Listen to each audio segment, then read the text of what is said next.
kasih kepada Profesor Ipoh. Seterusnya seorang lagi, siapa nak share? Ramai pula nak share. Okey, 3 orang. Last okey, silakan.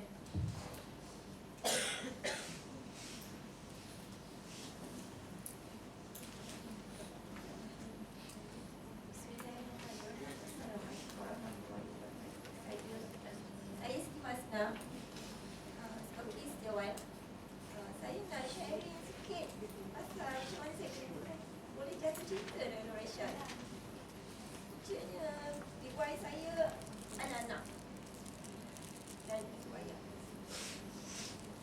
Saya mengalami kegagalan dalam rumah tangga. Saya tak dapat anak esok tahun ni dekat 3 tahun. Tak dengar khabar berita. Setiap kali saya cuba bangkit, macam-macam ujian dia bagi.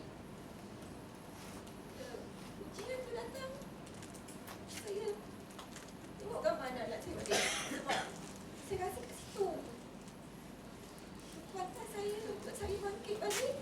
Penghinaan yang saya terima, cacian, kesusahan, penderitaan menyebabkan saya jadi kuat. Bila saya pergi program Dr. Azizan IMKK 2015, memang saya tak dapat. Saya dapat tiket pun daripada si Kubat. Bila peluang tu datang, saya tak lepaskan. Saya terima walaupun dalam keadaan kecemasan. Besok saya nak kena pergi, hari ni saya terima benda tu. Jadi saya nak fikir macam mana saya nak naik mana, lepas saya nak duduk mana, kat sana macam mana, saya tak tahu apa-apa. Dengan zero. Tapi Allah sediakan untuk saya hadir. Memang dia dah tulis itu bahagian saya. Dan saya yakin dan saya ambil peluang tu pergi ke sana. Mindset saya tinggalkan semua masalah saya di rumah. Saya pergi sana dengan keadaan kepala saya dah kosong. Sebab saya tahu saya pergi sana nak belajar. Bila kawan-kawan yang dah pergi program tu bagi semangat, dia kata kau kena pergi macam mana sekalipun susah, kau kena pergi. Ini peluang untuk kamu. Tapi betul apa yang dia cakap. Syukur alhamdulillah di sana saya belajar macam-macam. Dan di sana juga saya ditemukan yang saya sangat istimewa. Dan saya rasa macam kalau dia boleh, kenapa aku tidak? Kalau dia dah boleh naik hot seat, kenapa aku tak boleh? Kat situ saya dah saya dapat sesuatu yang sangat-sangat istimewa. Bila DIY saya tu menjadi pembakar semangat saya untuk saya bangkit balik. Saya tengok jumpa mentor-mentor yang bagus-bagus. Kat situ saya rasa macam inilah yang aku cari sebenarnya. Saya jumpa dekat Izan dan saya nampak Nur Aini atas hot seat tu. Jadi saya macam dia ni jual apa? Kita tak tahu. Memang saya tak kenal pun dia. Bila dia dah naik hot seat tu macam boleh ke duduk rumah yang tu sampai juta-juta kan? Saya kata bila saya habis program tu, saya pergi Zoma masa tu, dia pun sharing yang dia seorang yang bankruptcy. Dia duduk atas stage. Saya kata kalau dia kena 8 juta, kalau saya kena tak sampai pun macam dia, kenapa saya tak boleh? Kalau kita tak boleh nak buat company, tak boleh nak buat pinjaman, tak boleh nak buat itu, tak boleh nak buat ni. Sebenarnya benda tu benda yang tak mustahil. Dan kalau Fizo boleh buat, kita pun boleh buat. Di situlah saya dapat satu semangat yang bila saya balik, memang masa tu kita pun tak sangka yang apa yang saya nak buat sekarang ni, matlamat apa yang saya tulis di sana dan saya cakap di sana, sebahagiannya sekarang dah jadi kenyataan. Saya rasa sangat bersyukur. Bila fikir saya tu bakar setiap bila kita nak naik tu memang jangan hentam kita cukup-cukup. Dan masa tu kekuatan kita, kalau kita tak cukup kuat, memang tak boleh nak lawan. Rasa macam rasa nak tergujur jabatan je. Tapi bila dah kita cari balik back to the basic, insyaAllah kita akan berjaya satu hari nanti. Dan saya balik daripada IMKK, saya study apa produk Nuraisyah. Dan di situ saya dah jatuh cinta. Saya cuba jadi ejen. Dan pertama kali saya join pada pertengahan bulan 11. Selama 2 minggu saja saya dapat restock 8 kali. Sebab saya tak sangka Nuraisyah ni memang luar biasa. Bila dapat offer jadi ejen,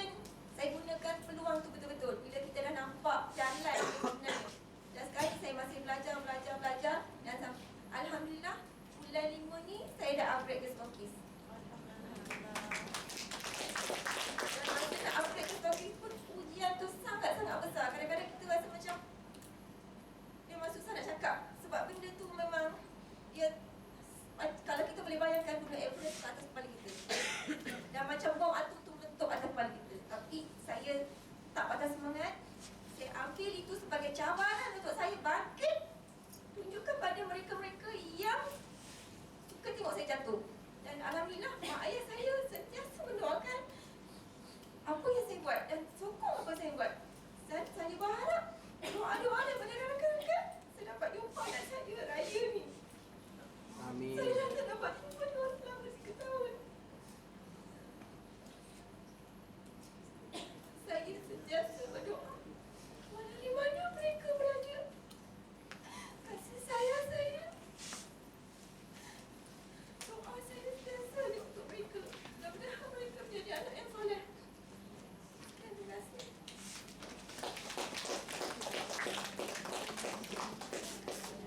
Terima kasih. Seorang lagi siapa nak share ni? Okey, last one. Okey, silakan.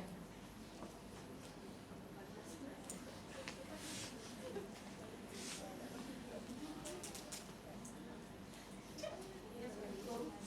Saya Hana. Sebenarnya saya baru kahwin selama setahun. Selama setahun tu suami selalulah merendah-rendahkan diri saya sebab saya suri rumah. Suami seorang dia bekerja. Dia selalu cakap dia selalu tak cukup semua kan. Lepas tu macam cakap saya tak membantulah ekonomi rumah tangga. Dengan adik-adik ipar semua kerja bagus-bagus, yang ada jawatan tinggi, gaji pun beribu-ribu. Dan ibu mertua pun selalulah push saya sebab ibu mertua buat cek baju kan. Lepas tu selalulah push jomlah belajar menjahit dengan mak kan. Tapi saya bukan minat saya lah, sebab saya dari belajar saya ambil course business, pengurusan business. Saya cakap kat mak mertua saya nak buat business. Saya tak minat menjahit. Mak kalau boleh jangan push saya lah. Saya cakap bagi saya peluang untuk buktikan apa minat saya kan. So, baru-baru ni saya diduga dengan suami, kami berdua aksiden langgaran kereta. Dan sekarang pada 10 Mei baru-baru ni lah aksiden. Sekarang suami kita patah tulang pinggul, baru masuk skru dekat hospital besar Ipoh. Dia tak boleh nak berjalan lah sekarang ni. Hanya saya je yang orang kata beban tu saya pukul korang lah sekarang ni kan. Sebab suami baru dapat kerja, belum lagi confirm dekat Tanjung company. Baru-baru ni Tanjung pula bagi WhatsApp kat husband, kata nak cari staff baru. So, automatik dia terminate macam tu saja. Tak ada bagi notis, tak ada bagi papasan apa pun. Dia nak paksa suami untuk letak jawatan. So sekarang ni saya rasa macam down sikit lah. Sebab yelah, suami pun tak perform lagi apa semua dah lah. Dengan accident ni, dengan dugaan ni, itu dengan rumah sewa lagi kan. Nasib lah ibu bapa saya duduk kat Ipoh. So baru-baru ni lepas suami transfer untuk operate kat sini, sebab dekat hospital Kajang tak boleh nak buat. Dia lambat sikit lah untuk operation tu. Takut nanti apa tu, yang isi tu terkena dengan tulang yang patah tu, takut nanti ada efek lain kan. Tu biar saya ajaklah duduk sini. Apa pun bina hidup baru kat sini. Lepas tu kiranya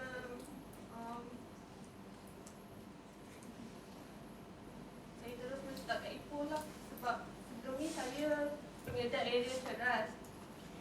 So baru lagi jadi pengedar. Sales pun dah okey sikit. Cuma bila dah pindah kat sini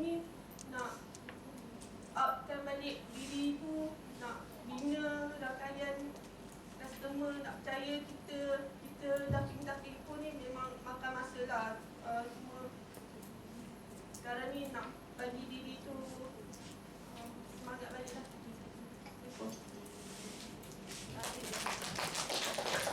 Seorang lagi tak saya.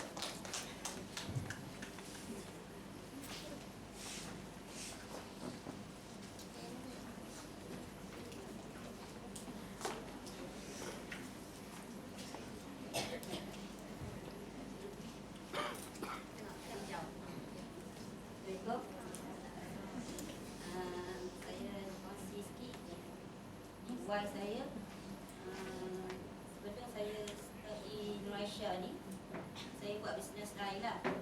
Dulu saya belajar, masa tu saya kahwin sem 1 suami saya. Okay. Masa belajar tu memang bila kahwin memang tak nak punya lah duit family, memang kita nak usaha sendiri. Sampai kan suami dia jual pasar malam, masa tu tengah belajar. Dia degree, saya pun degree, tempat yang sama. Dia pergi jual pasar malam, biasa. Dekat malu tu memang malu lah. Dengan kawan-kawan tengok, kawan-kawan sekolah lah, tengok jual mainan budak-budak. Pernah sekali tu buka mainan, kena halau sebab 4 orang. Balik macam tu.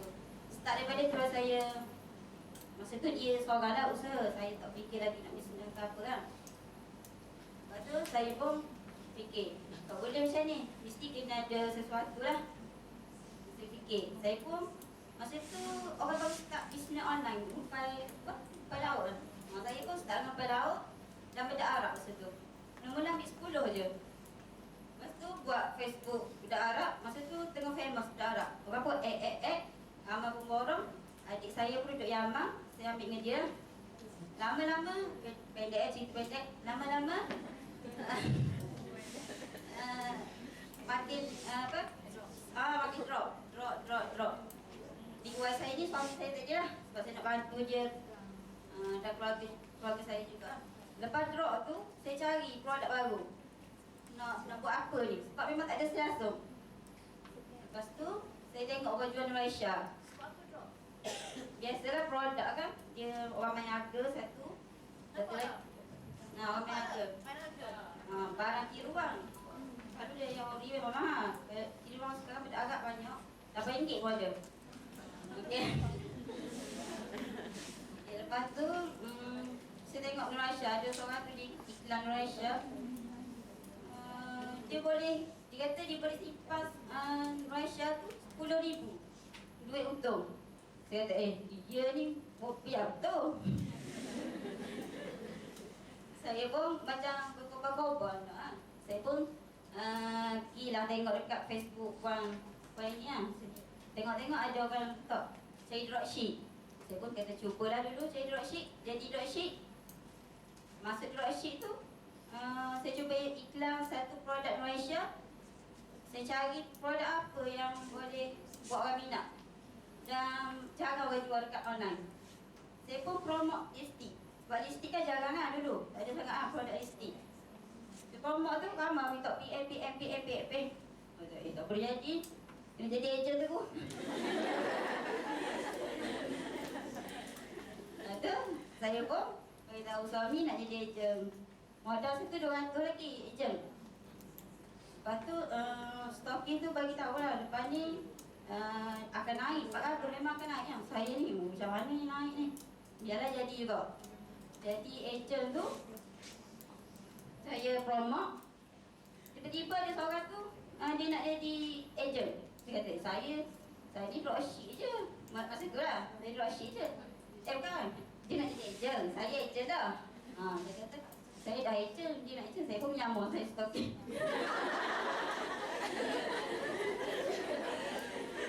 Saya kata kalau nak jadi agent boleh. Bawa saya lah 200 kilo satu. Lepas tu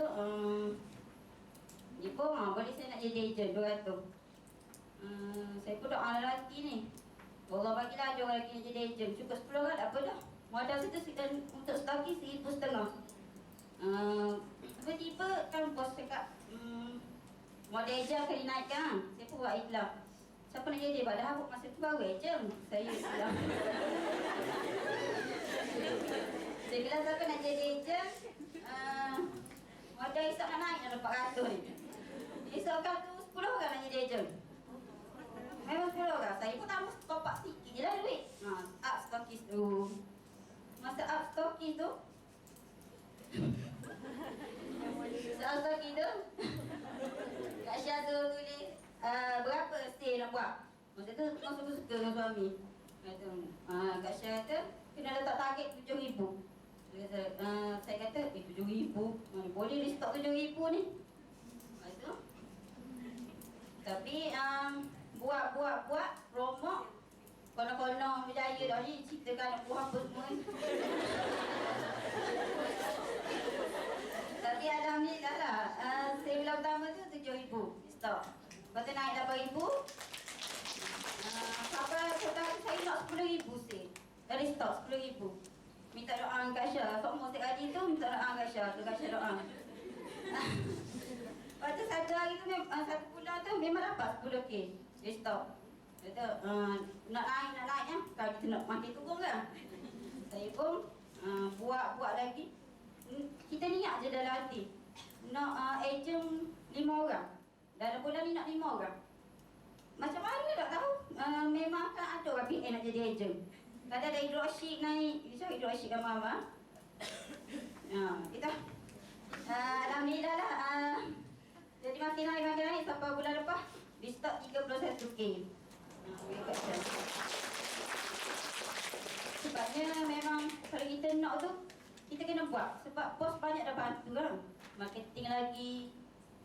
Dia pun bukannya jual retail, memang banyak sangat bantu. Kita ni just buat dan jual. Tu je. Lepas tu letak target kan, nak naik berapa. Ejen pun kalau macam ejen kita tak rasa sangat lah. Kalau macam dia tak buat stay kan, tak rasa. Kita cari dropship cari. Ejen sekarang ni dalam 41 orang. Dropship pun cari dropship dulu ramai. Dari dropship tu dia nak kena ejen. Dropship 100 lebih. Saya cari. Yang dropship dekat bagi ke ejen. Itu kita kerja dalam satu tim. Okey, itu je lah.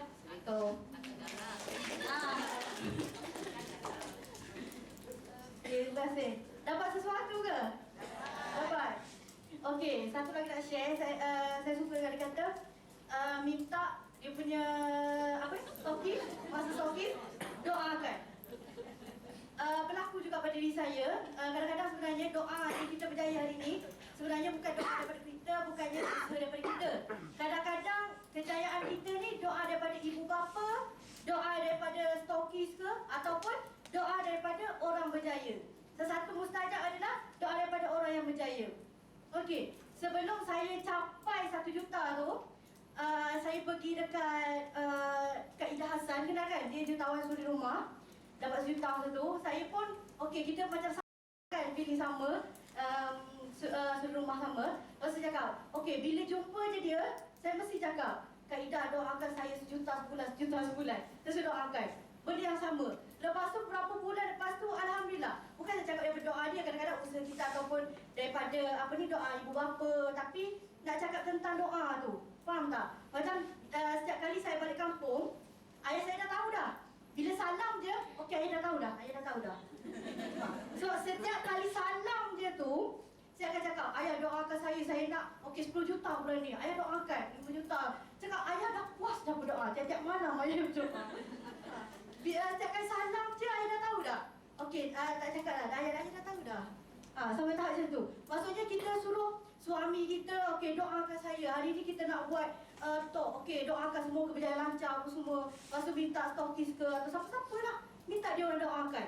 Jumpa orang-orang berjaya ke ataupun kita bagi sumbangan dekat siapa-siapa ke, kita tak minta benda lain. Minta doakan kita.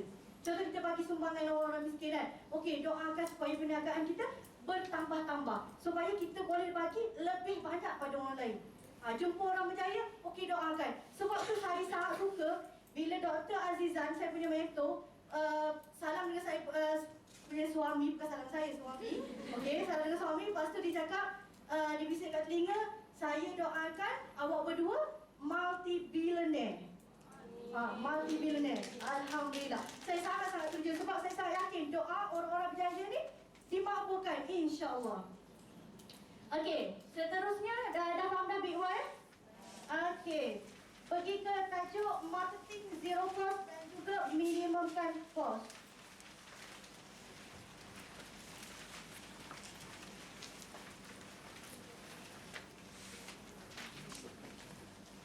Okey, first kali Facebook personal.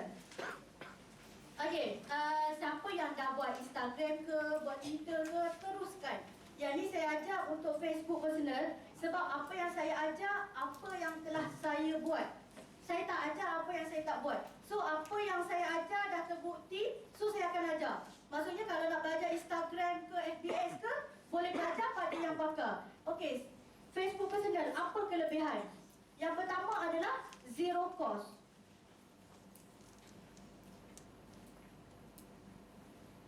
Kalau FBS kena berbayar. Tak salah nak buat FBS, buat. Tapi kalau ada ilmu. Kalau tak ada ilmu, tak payah buat FBS. Buang duit. Sebab saya dah pernah buat dah. Tiba-tiba duit habis itu je. Kena ada ilmu untuk buat FBS.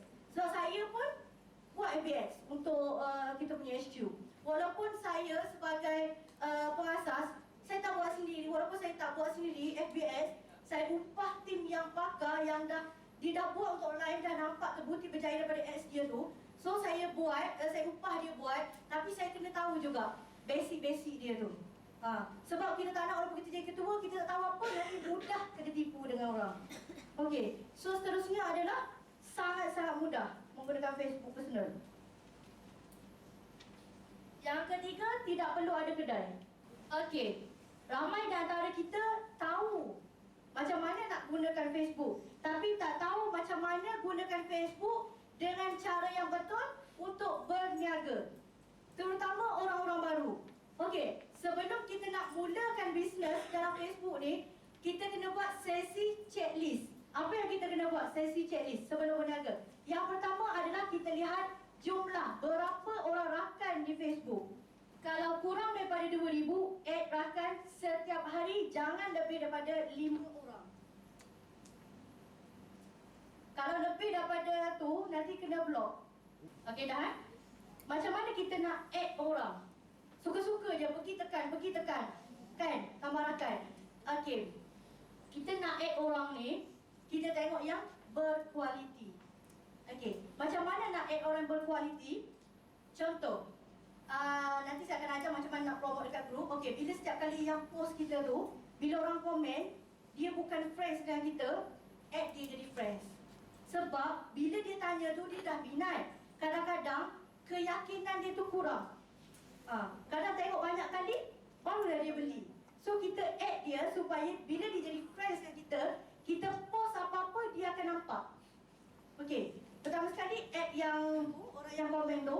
Lepas tu yang kedua, kita pergi page yang banyak-banyak orang like. Contoh page artis ke, page mana-mana yang aktif lah. Ataupun page, contohnya kita jual Nuraisa kan produk kecantikan. So pergi page dekat produk-produk lain.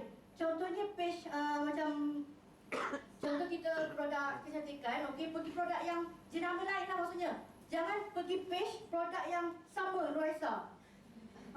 Sebab tu adalah tim kita kan. Okey, kita add dia yang komen contohnya PM ke, berminat ke, bukan nak curi customer dia. Tapi kita PM ni, kita jangan ganggu dia pula. Kita nak jadi rakan je. Nak tarik secara halus. Faham tak? Bila dia dah jadi rakan kita ni, kita akan post apa-apa, insya-Allah dia akan tengok. Bila dia tengok, insya-Allah dia akan berminat. Faham tak? Sebab yang komen tu biasanya dia jenis suka membeli online. Bila dah suka membeli online, ada juga yang jenis macam suka produk kecantikan. So dia memang cari jenis-jenis produk. Faham tak? Walaupun dia dah guna produk lain pun, insya-Allah dia akan berminat juga dengan kita punya produk. Lepas tu pergi page yang artis, yang perempuan ke, yang komen-komen tu, sama. Lepas tu seterusnya, yang kedua, tukar setting post kepada umum. peniaga-peniaga yang tak tahu, terutama orang baru. Setting kepada umum. Okey, saya nak cerita satu kes. Dia adalah dropship. Lepas tu dia PM saya tahun lepas. Dia PM saya, dia tanya, kenapa saya post, saya tengok orang lain laju je sis, tapi saya post, tak ada orang komen. Bukan tak ada orang komen, like pun tak ada. Saya dah post banyak kali sehari, okey. Lepas tu saya pergi check, kenapa budak ni kan? Pergi check tengok Facebook dia. Mana ada, dia cakap kan, tak ada pun post Raisa. Lepas tu, dia cakap ada, baru je banyak saya post. Lepas tu rupa-rupanya dia buat apa? Only me can see. Shock sendiri, kan? Dan sebab dia excited sangat nak bisnes. Lepas tu lupa pula nak tukar tu. Sebab tak tahu kat mana setting tu. Okey. Seterusnya, yang ketiga adalah tukar gambar timeline. Yang ni sebenarnya juga untuk kita branding. Kita punya Facebook kita tu. Okey. Contoh. Kenapa, sebab apa kena tukar gambar timeline kepada gambar produk ke ataupun yang berkaitan dengan bisnes kita lah. Okey, contoh customer datang kat kita punya Facebook, okey nak tengok lah sama ada dia ni betul ke jual produk ke apa, sama ada ni penipu online ke apa ke kan. Lepas tu dia tengok gambar timeline, gambar bunga. Lepas tu gambar profile, gambar kucing. Jual produk kecantikan. Nak beli ke tak? Percaya ke kat dia ni? Letak gambar sendiri pun belum tentu orang percaya. Apatah lagi letak gambar kucing. Kan? Penting sekali. Tukar gambar timeline. Gambar profile terpulang. Nak letak gambar apa pun terpulang. Okey, seterusnya. Cara berniaga di Facebook.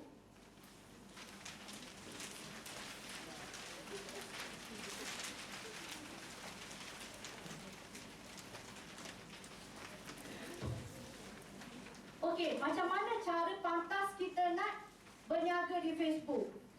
Siapa yang belum tahu grup dekat Facebook? Dah tahu kan? Semua dah tahu, mesti dah tahu kan? Dekat Facebook. Okey, antara grup-grup yang aktif adalah grup Terbaik e-shop, Terbaik e-store, Warga Kuantan, Ipoh, Cikgu-Cikgu. Lepas tu apa lagi? Banyak grup. Lepas tu pilih grup yang aktif, yang ramai ahli. Lepas tu jadi ahli dalam grup tu. Promote dekat situ. Jangan tag rakan. Sebab bila tag rakan, mudahlah ada yang kena apa tu? Kena block. Sebab dia menyampah kita duk tag. Kan? Kita pun orang duk tag kita, mulalah apa duk tag lah. Lepas tu dia tag orang tak apa. Okey, promote dekat grup. Lepas tu grup-grup besar cari mana-mana yang aktif.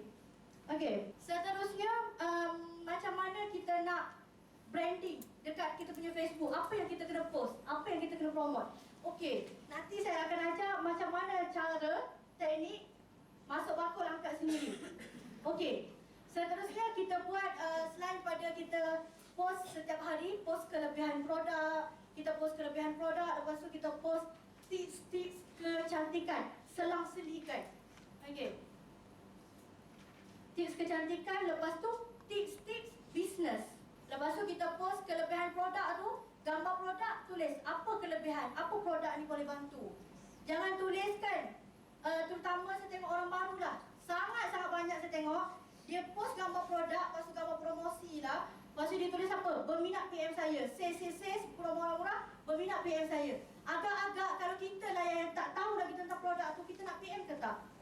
Tak kan, tak tahu apa-apa. Tapi bila orang dah tengok, dia tulis okey, kita nak masak, okey, produk ni menyelesaikan masalah apa. So orang yang ada masalah tu, dia akan PM untuk tanya. Okey, seterusnya adalah macam mana cara nak menambah lebih ramai dropship dan agent. Okey, cara paling pantas saya share adalah macam mana sahabat kita dah buat adalah cari dropship ramai-ramai. Tu je cara yang paling pantas. Kalau kita nak jual sorang-sorang, sangat-sangat susah nak untuk kita capai target. Okey, sebelum tu yang add tadi tu, selain daripada kita add di page apa yang kita apa ni dekat kita promote dekat grup besar tu kan. Okey, selain pada tu kan kita tengok dekat grup besar, ramai orang promote produk kan. Contoh kita nak menambah rangkaian, kita add orang yang jual produk lain.